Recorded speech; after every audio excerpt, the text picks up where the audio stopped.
ಆತ್ಮೀಯ H 16 news ಅರ್ಥಶೇಷಿತ ನಮಗೆ ಸ್ವಾಗತ. ನಾನು ನಿಮ್ಮ MIS ಮಲ್ಲಪ್ಪ ಆತ್ಮೀಯರೇ, ಇತ್ತ ಯಡಿಯೂರಪ್ಪನವರ ಮಗನ ವೈಭವ ನಡೀತಾ ಇದ್ದಾರೆ BJPಯಲ್ಲೇ. ಇನ್ನೊಂದು ಕಡೆಗೆ ಸೂತಕದ ವಾತಾವರಣ ನಮ್ಮ ಯತ್ನಾಳ್ ಮತ್ತು ಅವರ ಬಣದವರಲ್ಲೇ, ವಿಶೇಷವಾಗಿ ಈಶ್ವರಪ್ಪನವರಾಗಿರ್ಬೋದು, ನಮ್ಮ ರಮೇಶ್ ಜಾರಕಿಹೊಳಿ ಅವರಾಗಿರ್ಬೋದು, ಅದೇ ಕಾಲಕ್ಕೆ ನಮ್ಮ ಕುಮಾರ್ ಬಂಗಾರಪ್ಪನವರಾಗಿರ್ಬೋದು, ಅರವಿಂದ್ ಲಿಂಬಾವಳಿಯವರಾಗಿರ್ಬೋದು, ಸಾಕಷ್ಟು ವಿರೋಧ ಮಾಡಿದ್ದಾರೆ. ಪಾಪ ಏನಾದರೂ ಮಾಡಿ ಇವ್ರನ್ನ ವಿಜೇಂದ್ರನ ಮತ್ತು ಯಡಿಯೂರಪ್ಪ ಮನೆಗೆ ಕಳಿಸ್ಬೇಕಂತೇಳಿ ಅವ್ರು ಬ್ಯಾಡ್ ಲಕ್.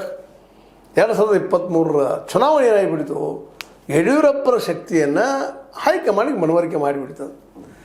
ಯಾರಿಂದ ಏನೋ ಮಾತು ಬಂದರು, ಏನೋ ಹೇಳಿಕೆ ಬಂದರು, ನಂತರದಲ್ಲಿ ಅವ್ರ ಮಾತನ್ನು ಕಬ್ಬುಗೆ ಹಾಕುವಂಥ ಕೆಲಸ ನಡೆದ್ರು. ಯಾಕಂದರೆ ವಿಶೇಷವಾಗಿ ಶಾರ್ ಅವರು ಸ್ವತಃ ರಮೇಶ್ ಅವರು ಕರೆದ ಬೆಳಗಾವಿ ಜಿಲ್ಲೆಯ ಒಂದು ಉಸ್ತುವಾರಿ ಒಟ್ಟಂಗೆ ಆಗಿಬಿಟ್ಟಿತ್ತು. ಅದು ಪೂರ್ತಿಯಾಗಿ ಗೆದ್ಕೊಂಡು ಬರ್ತಾರೆ ಇವರ ಸಾಮರ್ಥ್ಯದ ಅಂತೇಳಿ. ಯಾಕೋ ಏನೋ ಅವರಿಂದ ಆ ಸಂದರ್ಭದಲ್ಲಿ ಆಗಲಿಲ್ಲ. ಜೊತೆಗೆ ರಾಜ್ಯ ಮಟ್ಟದಲ್ಲಿ ಏನಾಗಿಬಿಟ್ಟಿತ್ತಪ್ಪ ಅಂದ್ರೆ, ಏಕಾಗಿ ಅತ್ಯಂತ ಕಡಿಮೆ ಅಡ್ಡಿಲ್ಲ ಸಮಥಿಂಗ್ ಬಂದು 66, ಅದು ಕಡಿಮೆ ಆದ ತಕ್ಷಣ ಅವತ್ತು ಶಾಕ್ ಆಗಿದ್ದು ಹೈಕಮಾಂಡ್ BJP. ಯಡಿಯೂರಪ್ಪನ ಬಿಟ್ಟರೆ ಇಲ್ಲಪ್ಪ ಇಲ್ಲೇ ಕರ್ನಾಟಕದಲ್ಲೇ ಅನ್ನುವಂಥದ್ದು ಸ್ಪಷ್ಟ ಆಗಿಬಿಟ್ಟಿತ್ತು. ಆದರೂ ಇನ್ನೂ ಸ್ವಲ್ಪ ವಿರೋಧಿಗಳ ಮಾತು ಕೇಳುವಂಥದ್ದು, ಅದರಲ್ಲೂ ಒಂದು ಪೂರ್ವಾಗ್ರಹ ಪೀಡಿತ ಭಾವನೆ ಮೋದಿಯವರಲ್ಲಿ ಮತ್ತು ಶಾರ್ ಅವರಲ್ಲೇ. ಯಾಕೆಂದ್ರೆ ನಮ್ಮಂಥ ನಾಯಕರು ಯಾವುದೇ ಎಲ್ಲೂ ಮೂಡಿ ಬರಬಾರದು, ಅವ್ರನ್ನಲ್ಲೇ ಖತಮ್ ಮಾಡಬೇಕು ಅನ್ನೋ ಸ್ವಭಾವದವರು.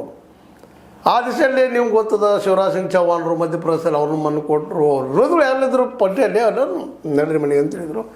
ಆದರೆ ಅವ್ರೊಳಗೆ ಉಳಿದ ಗಟ್ಟಿ ಕಾಳ ಯಡಿಯೂರಪ್ಪನು 2023 ಏನಾದರೂ ಇವರೆಲ್ಲ ಅರವಿಂದ್ ಲಿಂಬಾವಳಿ ಆಯಿತು, ನಮ್ಮ ರಮೇಶ್ ಜಾರಕಿಹೊಳಿ ಆಯಿತು, ಕುಮಾರ್ ಬಂಗಾರಪ್ಪನವರಾಯಿತು, ಅದೇ ಕಾಲಕ್ಕೆ ನಮ್ಮ CT ರವಿ ಅವರಾಯಿತು, ಸ್ವತಃ CT ರವಿ ಬಿದ್ದಬೇಕು. ಆ ಸಂದರ್ಭದಲ್ಲೇ ಇವರು ಪ್ರತಾಪ್ ಸಿಂಹ ಆಗಿರ್ಬೋದು, ಇವರೆಲ್ಲರೂ ಏನೋ ಕೂಡಿ ಮಾಡ್ತಾರಂತ ತಿಳ್ಕೊಂಡಿದ್ರು ಹೈಕಮಾಂಡ್ದವರು. ಅದು ಏನಾಯ್ತಪ್ಪ ರಿಸಲ್ಟ್ ಅಂದ್ರೆ ಈ ಕಣ್ಣು ಮುಂದದವ್ರು. ಹೀಗಾಗಿ ಇವತ್ತು ಅನಿವಾರ್ಯವಾಗಿ ಯಡಿಯೂರಪ್ಪನವ್ರಿಗೆ ಮನೆ ಹಾಕುವ ಪ್ರಸಂಗ ಬಂತು. ಅದಕ್ಕೆ ಸಾಕ್ಷಿ 2019 ಚುನಾವಣೆ ಲೋಕಸಭಾ ಚುನಾವಣೆಯಲ್ಲಿ ನಮ್ಮ ಶಕ್ತಿನ ತೋರಿಸಿದ್ರು. 19 ಸೀಟ್ಗಳನ್ನು ತೊಗೊಬೋದು, ಅದಕ್ಕಿಂತ ಹೆಚ್ಚು ದ್ರಾಮಾತ್ ಬೇರೆ BJPಗರು. ಆದರೆ ಆ ಸಂದರ್ಭದಲ್ಲಿ ಗ್ಯಾರಂಟಿ ಮತ್ತು ಇನ್ನುಳಿದ ಕಾರಣದಿಂದ ಕಾಂಗ್ರೆಸ್ ಕರ್ನಾಟಕದಲ್ಲಿ ಅತ್ಯಂತ ಪ್ರಬಲ ಒಂದು ಏನಪ್ಪ ಅಂದ್ರೆ ಪಾರ್ಟಿ ಆಗಿತ್ತು, ಶಕ್ತಿ ಆಗಿತ್ತು. ಅಂಥ ಸಂದರ್ಭದಲ್ಲಿ 19 ಜನ MP ಆರಿಸ್ತಂದರು. ಆಗ ಸಹದರಿಸ್ತು. ಯಡಿಯೂರಪ್ಪ ಬಿಟ್ಟು ನಡೆಯೋದಿಲ್ಲಪ್ಪ ಕರ್ನಾಟಕದಲ್ಲ. ಹೆಂಗೆ ಗೊತ್ತಲ್ಲ, ಈಗ 2 ಸಲ CM ಆದರೂ ಅವ್ರಿಗೆ ಸ್ವತಂತ್ರ ಬಲದಲ್ಲಿ ತಂದಿಲ್ಲ, ಆದರೂ ಹೆಚ್ಚು ಜನರು ಆಯ್ಕೆ ಮಾಡ್ಕೊಂಬಂದ. ಇನ್ನೊಂದು ಪಕ್ಷದ ಏನಪ್ಪ ಅಂದ್ರೆ ಈ ಒಂದು ಅಪಹರಣ ಮಾಡಿಲ್ರಿ ಬಗ್ಗೆ ಮತ್ತೆ ನಿಂತು ನೋಡೋದನ್ನು ಕಮಲ ಆಪ್ರೇಷನ್ ಮಾಡಿ ಗೌರ್ಮೆಂಟ್ ಮಾಡಿದ್ದು ಸರಿ. ಹೀಗಾಗಿ ಅಷ್ಟಾದರೂ ಮಾಡಿದ್ರಪ್ಪ ಅವರು. ದಕ್ಷಿಣ ಭಾರತದಲ್ಲೇ ಹೌದು ಒಂದು ಎಂಟ್ರಿ ಆಯಿತು BJP ಅಂತೇಳಿ, ಇವರಿಂದ ಸಾಧ್ಯ ಇಲ್ಲ ಅನ್ನೋದು ಫಿಕ್ಸ್ ಆಯಿತು. ಆದರೂ ಇನ್ನೂ ಬಿಟ್ಟಿರಲಿಲ್ಲ ಇವರು. ಸಾಕಷ್ಟು ಇದಾದ ಮೇಲೂ ನಮ್ಮ ಯಡಿಯೂರಪ್ಪನವ್ರಿಗೆ ಯತ್ನಾಳರು ನಿತ್ಯ ವಾಚಾಮಗೋಚರ, ಭ್ರಷ್ಟ ಭ್ರಷ್ಟ ಭ್ರಷ್ಟ, ಅವ್ರ ಮಗ ಭ್ರಷ್ಟ ಮಾತುಗಳು.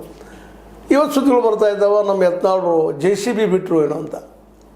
JCB ಬಿಟ್ರ, JCB ಅಂದ್ರೆ ಗೊತ್ತದ ನಿಮಗೆ, ಜನತಾದಳ, ಕಾಂಗ್ರೆಸ್, BJP ಇವು 3-5 10 ನಾವು ಪಕ್ಷ ಮಾಡ್ತಾನೆ ಅಂತ ಹೇಳಿದರು. ಅದು ಅಲ್ಲಿ ಸಹಿತ ಇನ್ನೊಂದು ಪಕ್ಷದ ಹಾರಿಸ್ಕೊಂಬಂದ ನಾವು ಮಾಡ್ತಾನೋ ಅಂತ ಮಾತಾಡಿದ್ರು. ಏನು ಹೊಸ್ತನೇ ಇರಲಿಲ್ಲ. ಹಿಂದುತ್ವಂತಿ ಅವರು ಜೋರ್ದಾರ್ ಮಾತಾಡ್ತಾಯಿದ್ರು. ಆದರೆ ಹಿಂದುತ್ವ ಪೇಟೆಂಟ್ ಯಾರು ಕೈಯಾಗದ್ರಿ? RSS ಕೈಯಾಗದ. ಹೀಗಾಗಿ ಅಲ್ಲೂ ಯಶಸ್ವಿ ಆಗಲಿಲ್ಲ. ಒಳ್ಳೆ ಮಾತಾಡ್ತಾರೆ ರೀ ಅಂದರು. ಬರೀ ಅದು ಒಂದರಿಂದ ಆಯ್ಕೆ ಆಗೋಕ್ಕೆ ಸಾಧ್ಯ ಇಲ್ಲ, ತಮ್ಮ ಗೌರ್ಮೆಂಟ್ ಮಾಡೋಕ್ಕೂ ಸಾಧ್ಯ ಇಲ್ಲ ಅಂತೇಳಿ ಮನವರಿಕೆ ಆಗಿದ್ದು ಹೈಕಮಾಂಡಿಗೆ. ಹೀಗಾಗಿ ಅವ್ರನ್ನ ಹೇಳಿದ್ರು. ಅವರು ಹಲವು ಸಲ ಹೇಳಿದ್ರು ಯತ್ನಾಳ್ರಿಗೆ, ಅಪ್ಪ ಮಾತಾಡಬೇಡ್ರಿ, ಗಪ್ರಿ, ಸುಮ್ಮನೆ ನೋಟಿಸ್ ಕೊಟ್ಟರು. ಅದು ತೋಳೋರು ಕಬ್ಬುಕ್ ಹಾಕೋರು. ಕಡೆಗೆ ಏನು ಮಾಡಿದ್ರು, ಅನಿವಾರ್ಯವಾಗಿ ಪಕ್ಷದಕ್ಕೆ ತೋದ್ಬಿಟ್ರು. ಇವತ್ತಂತೆ ಪೂರ್ತಿಯಾಗಿ ಮುಗಿದೋಗ್ಬಿಟ್ಟು ಯತ್ನಾಳದೇನೋ ಹೋಪ್ಸಿದ್ದು ಎಲ್ಲ ಹಿಂದೂ ಮಾತು ಮಾತಾಡ್ತಾರೆ, ಅವ್ರು ತೋಳ್ತಾರೆ, ಹಾಗೆ ಹೇಗೆ ಅಂತೇಳಿ. ಅಷ್ಟರೊಳಗೆ ನಮ್ಗೆ ಯಡಿಯೂರಪ್ಪನವ್ರು ಭಾಳ ಬುದ್ಧಿವಂತರು. ಅವ್ರ ವಿರುದ್ಧವಾಗಿ ನಮ್ಮ ಅನಂತಕುಮಾರ್ ಹೆಗಡೆ ಅವ್ರನ್ನ ತಂದು ಇಟ್ಟುಬಿಟ್ರಲ್ಲೇ. ಅವ್ರಿಗಿಂತ ಹಿಂದುತ್ವ ಇವ್ರು ಮಾತಾಡ್ತಾರಲ್ರಿ, ಅವ್ರಾಗಬೇಕು ಯಾರು ಇವ್ರು ಸಾಕು ನಮ್ಗೆ ಅನ್ನುವಂಗೆ. ಇದು ಸಹಿತ ಹೌದು ಅನಿಸ್ತದಕ್ಕೆ ಹೈಕಮಾಂಡ್ಗೆ. ಹೀಗಾಗಿ ಯತ್ನಾಳ್ ಪೂರ್ತಿಯಾಗಿ ಮರೆತು ಬಿಟ್ರೇನೋ. ಮುಂದೆ ಅದೇ ಕಾಲಕ್ಕೆ ಅವ್ರ ಜೊತೆಗಾರರು ಏನೋ ಸಾಕಷ್ಟು ಪ್ರಯತ್ನ ಮಾಡಿದ್ರು ಕೊನೆಯವರೆಗೆ. ಅವ್ರನ್ನೂ ಯಾಕೋ ಈ ಸಲ ಕೌಂಟಿಗೆ ತೊಗೊಳ್ಳಿಲ್ಲ. ಇನ್ನೇನು ನಮ್ಮ ರಮೇಶ್ ಜಾರಕಿಹೊಳಿ ಅವರು BJP ಇರ್ತಾರೆ, ಕಾಂಗ್ರೆಸ್ ಬರ್ತಾರೆ ಅನ್ನೋದು ಚರ್ಚೆನೂ ನಮ್ಮ ಭಾಗದಲ್ಲಿ ಶುರು ಆಗಿಬಿಟ್ಟದೆ. ಯಾಕೆಂದರೆ ಅಲ್ಲಿ ಯಾವುದೇ ರೀತಿ ಮಹತ್ವ ಇಲ್ಲ, ಅಂದರೆ ಅಲ್ಲಿ ಹೆಂಗೆ ಉಳಿತಾರೆ ಅವರು ಅನ್ನುವಂಥ ಮಾತಾ ಏನೂ ಇಲ್ಲ. ಅವ್ರಿಗೆ ಮಾಡ್ತಾರೆ, ಅವ್ರು ಬಿಟ್ಟ ಟ್ರೆಡಿಷನ್. ಬಟ್ ಇವತ್ತು ಮಾತ್ರ ಹೈಕಮಾಂಡ್ ಸ್ಪಷ್ಟ ಸಂದೇಶ ನೀಡಿ ಯತ್ನಾಳ್ರಂಥವ್ರಿಗೆ ಇಲ್ಲಿ ಜಾಗ ಇಲ್ಲ ಅಂತ ಅನ್ನುವಂಥ ಮಾತನ್ನು ಕೊಡೋ ಜೊತೆಗೆ ಮುಂದೇನೋ ಮಾಡಿದ್ದಾರೆ. ಚಳಿ ಹತ್ತಿರ ಮತ್ತೇನೋ ತಂಡ ಮಾಡಿ ಇವ್ರನ್ನ ಕಂಟ್ರೋಲ್ ಮಾಡಬೇಕು. ಯಡಿಯೂರಪ್ಪನ ಮತ್ತು ಅವರ ಮಗ ವಿಜೇಂದ್ರನ್ ಅಂತೇಳಿ ಮತ್ತು ಈಗಿನ ವಿಜೇಂದ್ರ ಅವರ ಸೇಮ್ ಆಗ್ತಾರೆ ಘೋಷಣೆ ಮಾಡಿಲ್ಲ ಅವರು. ಅದು ಸಹಿತ ಆ ಒಂದು ಮಾತುಗಳು ಕೇಳಿ ಬರೋದ್ರಿಂದಾಗೆ ಎಚ್ಚರಗೊಂಡಿರುವಂತಹ ಹೈಕಮಾಂಡಿದ್ದು ಇವತ್ತು ಏನಪ್ಪ ಅಂದ್ರೆ ಯಡಿಯೂರಪ್ಪರ ಕೈಯಲ್ಲಿ ಚುಕ್ಕಾಣಿ ಕೊಟ್ಟಂಗೆ ಆಗ್ಯದ. ಇನ್ನು ಯತ್ನಾಳರು ಸುದ್ದಿ ಹೇಳಿದ್ದಾರೆ ಈಗಾಗಲೇ, ಯತ್ನಾಳರಂತೆ ಮುಗಿದಂಗೆ ಆಗ್ಯದ. JCBನೂ ಕಟ್ತಾರೋ ಅಂತ ಅನ್ನಿಸ್ತಾ ಇಲ್ಲ. ಯಾಕಂದರೆ ಇತ್ತೀಚೆಗೆ ಒಂದು ಸ್ವಲ್ಪ JDS BJP ನಡುವೆ ಏನೋ ಒಂದಿಟ್ಟು ಗುದ್ದಾಟ ನಡೆದದ. ಅದು ಉಳಿತಿದ್ದಿಲ್ಲ ಗೊತ್ತಿಲ್ಲ.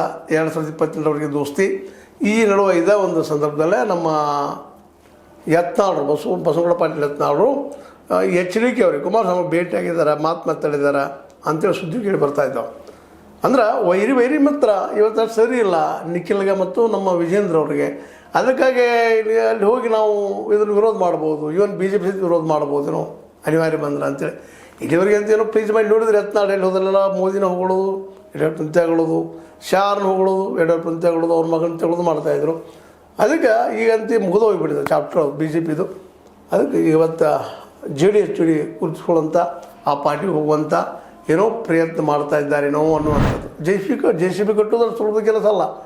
ಯಾವುದೇ ಪಕ್ಷದಿಂದಲೂ ಈಗ ಯತ್ನಾಳ್ ಬೆನ್ನದ್ದು ಬರೋದಕ್ಕೆ ಏನು ತಿರುಗಿಟ್ಟದಿಲ್ಲ ಯಾರಿಗೆ ಇವರಿಗೆ ಶಾಸಕರಿಗೆ. ಅದು ಅತೃಪ್ತ ಶಾಸಕರು ಯಾರು ಅತೃಪ್ತರ ಶಾಸಕರು? ಯಾಕಂದರೆ ಈಗ JDS ಸ್ವತಃ ಇವತ್ತು ನಮ್ಮ DK ಶಿವಕುಮಾರ್ ಅವ್ರು ಬೆನ್ನ ಹಚ್ಚಿದ್ದಾರೆ, ಹೆಂಗಾದ್ರು ಮಾಡಿ JDS ಮುಗಿಸ್ಬಿಡೋಣ ಎಲ್ಲರೂ ತೊಗೊಂಡ್ಬಿಡ್ನು ಅಂತಾರೆ. ಅಷ್ಟಾಗಿಯೂ ಪೂರ್ತಿಯಾಗಿ ಮುಗಿಸೋಕ್ಕಾಗ್ತಾ ಇಲ್ಲ ಅವ್ರಿಗೆ. DK ಎಷ್ಟು ಆತ್ಮೀಯರಿ ನಮ್ಮ ಇವರಲ್ಲ, ಯತ್ನಾಳರಲ್ಲ. ಯತ್ನಾಳರು ವಿಜಯಪುರಲ್ಲೇ, ಇವರು ಮಂಡ್ಯ, ಹಾಸನ, ಅದಕ್ಕೆಲ್ಲ ಮೈಸೂರಲ್ಲೇ ಅವ್ರು ಬಂದಿಲ್ಲಿ ಪ್ರಭಾವ ಮಾಡಿ ತೊಗೊಳ್ತಾರೆ ಅನ್ನೋದು ಅದು ಅಸಾಧ್ಯದ ಮಾತು. ಹೀಗಾಗಿ JCBನೂ ಸುಳ್ಳು ಆದಂಗೆ ಆಗಿದೆ. ಮತ್ತೊಂದು ಪಕ್ಷ ಕಟ್ಟುವ ಶಕ್ತಿ ಸ್ವತಃ ಯತ್ನಾಳರಲ್ಲಿ ಇದೆಯಾ ಅನ್ನುವಂಥ ಮಾತನ್ನು. ಯಾಕಂದ್ರೆ ಅವ್ರಿಗೆ ಇವತ್ತಂತೂ ಮುಸ್ಲಿಂ ಕಮ್ಯುನಿಟಿ ಪೂರ್ತಿಯಾಗಿ ವಿರೋಧ ಆಗೋಗ್ಬಿಟ್ಟದ. ಜೊತೆಗೆ ರೈತರ ಕಮ್ಯುನಿಟಿನೂ ಸಹಿತ ಅವರಿಂದ ದೂರ ಸರೋದು. ಯಾಕಂದ್ರೆ ರೈತರ ಬಗ್ಗೆ ಏನು ಸಣ್ಣದೇ ಮಾತಾಡಿಬಿಟ್ರು ಅವರು. ಶುಗರ್ ಒಂದು ರೇಟ್ ಹೆಚ್ಚು ಮಾಡಿದಾಗ, ಕಬ್ಬಿನ ಶುಗರ್ ಕೆಲಸ ಹೆಚ್ಚು ಮಾಡಿದಾಗ 3,300 ನಮಗೊಂದು 4,000 ಕೊಟ್ಟು ನಾವು ಕೊಟ್ಬಿಡ್ತೀವಿ ನಿಮಗೆ ಅಂತೇಳಿ. ಹೀಗಾಗಿ ರೈತರಲ್ಲೂ ಒಳ್ಳೆಯ ಅಭಿಪ್ರಾಯ ಇಲ್ಲ. ತಮ್ಮ ಮನಸ್ಸಿಗೆ ಏನು ಬರ್ತದೆ, ಬಾಯಿಗೆ ಏನು ಬರ್ತದೆ ಮಾತಾಡಿ ಇವತ್ತು ಒಂದು ರೀತಿಯಿಂದ ತಮ್ಮ ಒಂದು ವ್ಯಕ್ತಿತ್ವ ಬೆಳೆಯೋ ಸಂದರ್ಭದಲ್ಲೇ ತಮಗೆ ತಾವು ವೈರಿ ಆದರು ಅನ್ನೋದು ಈಗಾಗಲೇ ಸ್ಪಷ್ಟ ಆದಂಥ ವಿಷಯ. ಯತ್ನಾಳ್ ವಿಷಯಕ್ಕೆ ಇವತ್ತು ನಮ್ಮ HD ಕುಮಾರಸ್ವಾಮಿ ಭೇಟಿಯಾಗಿದ್ದಾರೆ. ಇನ್ನಲ್ಲೇ JDS ಹೋಗ್ತಾರೆ. ಮೊದಲು JDS ಆಗಿದ್ದವರು ಅವರು ಪುಷ್ಟು ತೊಗೋಬೋದು. ಯಾಕಂದ್ರೆ ಯಡಿಯೂರಪ್ಪರ ಭಯ JDSಗೂ ಅದ. ಯಾಕಂದ್ರೆ ಯಡಿಯೂರಪ್ಪ ಮತ್ತು ವಿಜಯೇಂದ್ರ ಅವರೇ ಇನ್ನು ಮುಖ್ಯಮಂತ್ರಿ ಅವ್ರೊಳಗೆ. ಅಂದ್ರೆ ಯಡಿಯೂರಪ್ಪಂತೆ ಆಗೋದಿಲ್ಲ. ಮೊದಲು ಮೆಜಾರಿಟಿ ಆಯ್ತಪ್ಪ ಅಂದ್ರೆ ವಿಜಯೇಂದ್ರ ಮಾಡ್ತಾರೆ ಅವರು CM. ಮತ್ತು ನಾನು CM ಆಗೋದು ಯಾವಾಗ ಅನ್ನೋ ಚಿಂತೆ ಇವತ್ತು HDK ಅವ್ರಿಗೂ ಸ್ಟಾರ್ಟ್ ಆಗಿಬಿಟ್ಟದ.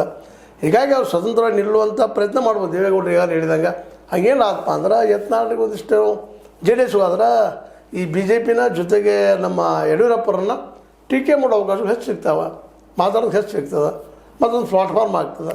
ಯಾಕಂದ್ರೆ ಸ್ವಂತ ಪಕ್ಷ ಕಟ್ಟೋದು ಒಂದು ರೀತಿ ಅಸಾಧ್ಯದ ಮಾತು ನಮ್ಮ ಇವರಿಗೆ, ನಮ್ಮ ಯತ್ನಾಳರಿಗೆ. ಹೇಳ್ಬೋದು ಅವರೆಲ್ಲ ಸಾಕಷ್ಟು. ಆದರೆ ಒಂದು ಪಕ್ಷ ಕಟ್ಟುವಾಗ ಏನು ಬೇಕು ಏನು ಬೇಡ ಅನ್ನೋದು ಅವ್ರಿಗೇನು ತಿಳಿಸಿ ಹೇಳಬೇಕಾಗಿಲ್ಲ. ಆ ದಿಶೆಯಲ್ಲೇ ಅವರು JDS ಹೋಗ್ತಾ ಇರೋದು ಅದು ಸ್ವಯಂ ಕೃತ ಅಪರಾಧ ಅಂತ ಎಷ್ಟು ಮಾತ್ರ ಹೇಳ್ಬೋದು. ಇನ್ನು ಅಲ್ಲಿ ಹೋಗಿ ಎಷ್ಟು ಮಟ್ಟಿಗೆ ಅವ್ರು ಇದು ಮಾಡ್ತಾರೆ ಏನಿಲ್ಲ, ಬಟ್ ತಮ್ಮ ಅಷ್ಟು ತುಳಿಸ್ಕೊಂಡು ಹೋಗ್ಬೋದು.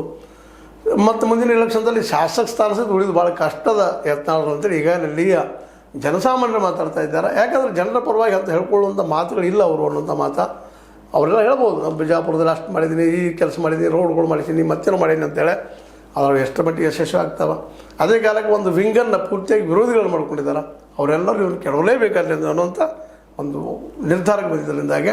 ಮತ್ತು ವಿಜಯಪುರದಲ್ಲೇ ಒಂದಿಷ್ಟು JDS ಬೇರುಗಳು ಇದ್ದಾವಿಲ್ಲ ಅಂತೆಲ್ಲ. ಅದಕ್ಕೆ ವಿಜಯಪುರದ ಶಾಸಕತ್ವ JDS ತುಳಿಸ್ಕೋಬೇಕು ಅನ್ನೋಂಥ ಹಂಬಲು ಇರ್ಬೋದು ಅವರೆಲ್ಲ. ಏನಾದರೂ ಆಗಲಿ, ಯಾಕಂದ್ರೆ ಏನಾದರೂ ಪೋಸ್ಟ್ ಬೇಕು ಅವ್ರಿಗೆ, ಅದಾಗ್ಬೋದೇನೋ ಏನಾದರೂ ಆಗಲಿ. ಬಟ್ನಲ್ಲ ಈ ಒಂದು ಇವತ್ತು ಯಡಿಯೂರಪ್ಪನ ವಿರೋಧಿಗಳಿಗೆ ಮಾತ್ರ ಶೋಕಾಚರಣೆ ದಿನ ಅಂತೇಳಿ ಹೇಳ್ಬೇಕಾಗ್ತದೆ. ಯಾಕಂದ್ರೆ ಅವರ ರಾಜಕೀಯ ಬೆಳವಣಿಗೆಗೆ ಒಂದು ಫುಲ್ ಸ್ಟಾಪ್ ಇಟ್ಟಂಗೆ ಆಗ್ಯದ. ಇನ್ನೇನು ಮಾಡ್ತಾರೆ ನೋಡೋಣ ಎಲ್ಲರೂ ವೈಯಕ್ತಿಕವಾಗಿ.